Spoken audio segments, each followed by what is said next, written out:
Hello అండి, welcome to another mini vlog. So morning routine అనమాట. ఇక్కడ చూసారా పికాక్ కనిపిస్తుంది. ముందు రోజు వర్షం కదా, పికాక్ అయితే బయటకు వచ్చింది. ఫ్రైడే వ్లాగ్ అనమాట. ఇది కొంచెం చల్లగానే ఉంది, బట్ శ్రీకర్ స్కూల్కి వెళ్ళే లోపు అయితే ఎండ్ వచ్చేసింది. ఇంకా ఇక్కడైతే పాలు కాగపెట్టాను. శ్రీకర్ ఈరోజు క్యారెట్ ఇడ్లీ తీసుకెళ్తా అన్నాడు, అందుకే ఇడ్లీ పెన్లో క్యారెట్ తురిమేసి ఇక్కడైతే ఇడ్లీ వేసేస్తున్నాను. యాక్చువల్గా ఈరోజు కూడా మేము స్కూల్కి వెళ్ళాల్సి వచ్చిందనమాట, ఎందుకంటే స్కూల్ వాళ్ళు ఒక్క పని చేయరు కదా.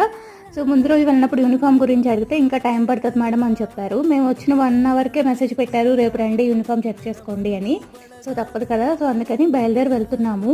సో మేము వెళ్ళేసరికి శ్రీకర్ అయితే స్విమ్మింగ్ క్లాస్లో ఉన్నాడు. సరే కదా, మళ్ళీ ఏడుస్తాడు, ఎందుకంటే ఈ అకాడమిక్ ఇయర్కి first swimming class. So class అయిపోయిన తర్వాత క్లాస్ అప్పుడు మమ్మల్ని అలౌ చేయలేదు. ఇన్స్ట్రక్టర్ వాళ్ళకి కొంతసేపు ఆడుకోవడానికి టైం ఇచ్చినప్పుడు మమ్మల్ని అయితే వెళ్ళి చూడొచ్చు అన్నారు. సరే కదా అని చెప్పి వచ్చాము, వెయిట్ చేస్తున్నాం అనమాట ఇక్కడైతే. తర్వాత అయితే యూనిఫామ్ చెక్ చేసుకున్నాము, ఇలాగా బాగుంది. ఇంకా తర్వాత అయితే ఇంటికి వచ్చేసాము. మాకు వాడికి